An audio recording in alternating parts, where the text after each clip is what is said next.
The Quiet Street.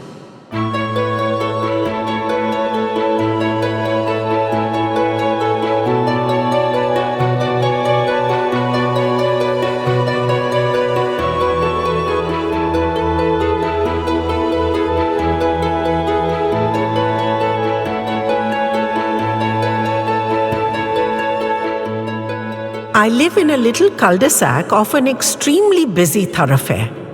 It's amazing how clean and calm our street can be with its one-family homes and beautiful old trees, considering that just meters away, the traffic is booming along incessantly. A new family had recently moved into one of the old houses. Though our street is quiet and reserved, the residents are welcoming, and we received the newcomers warmly. More so when it was discovered they had a special needs child. She was a cheerful girl, always ready with a smile, even though she couldn't speak, had many evident physical restrictions, and was in a wheelchair. We admired her spirit and that of her family. It took a while for them to settle into the new place, but soon after that, we would meet her regularly on her wheelchair walks. Every morning, when the sun was not yet hostile, and every evening as it mellowed again after its day's work. The street was cool and shady, birds flew among the leafy branches that overhung it, cats lazed on walls, and residents took their dogs on walks. Walkers walked or talked in small groups, while the more enthusiastic ones swung their arms about or did high-step marches. Kids on their cycles or playing cricket after school, babies in pushchairs, all very predictable, safe, and normal. And then we started noticing the street dogs. Just a few at first, but more than we'd had before. Who knew what infections they carried or what their temperament was, and someone might have chased them away with a stick. But they made a beeline for Dimple in her wheelchair, and her smiles burst off her face to see them. Even the nurse who accompanied her showed scant concern. Some well-intentioned person warned her that they were street dogs, and perhaps Dimple, in her vulnerability, should not. But the nurse assured us it was okay. Dimple loved dogs, and they her, and there'd never been an incident in all her years. So though we had misgivings for ourselves as well as her, we stayed quiet. Despite all our best wishes for Dimple, it was a major worry, because the few soon became a flood. The moment she came out in her wheelchair, it was as if some secret signal had been sent out. They trotted up in a steady stream. They ignored us all, went straight to her, nuzzling her knees and legs. Only on some days could she manage to reach out and put a hand on them, but she beamed joyfully through their attentions. There were lots of indie dogs, whom, in an attempt at giving dignity, even grandeur, I've always called Rhodesian hounds because they live on the road. There were a lot of fancy-looking dogs too. Maybe runaways or abandoned, poor things. Some looked like labs and German shepherds, and many mixed breeds. Mostly not collared, but some certainly looked like they'd slipped a privileged leash to come and pay their respects to Dimple. For that is exactly what they did, paid their respects. They strode up in orderly fashion. No jostling or snarling or fights, which would have been alarming. They nuzzled her in turn, and then trotted back down the street and away into the bustling traffic of the thoroughfare. No one knew where they came from or where they went to. I can only call it gentlemanly. It took a while of tension and nervous worry about what they might do and whom they might attack.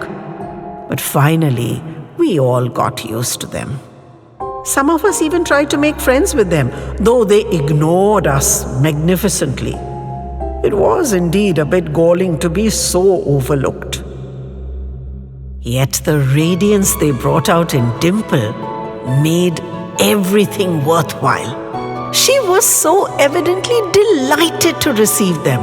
She giggled and laughed and tossed her head about gaily.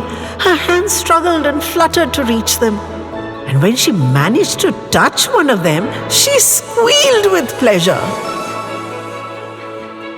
Though the show rolled out on our street twice a day, every day, one could never have enough of it.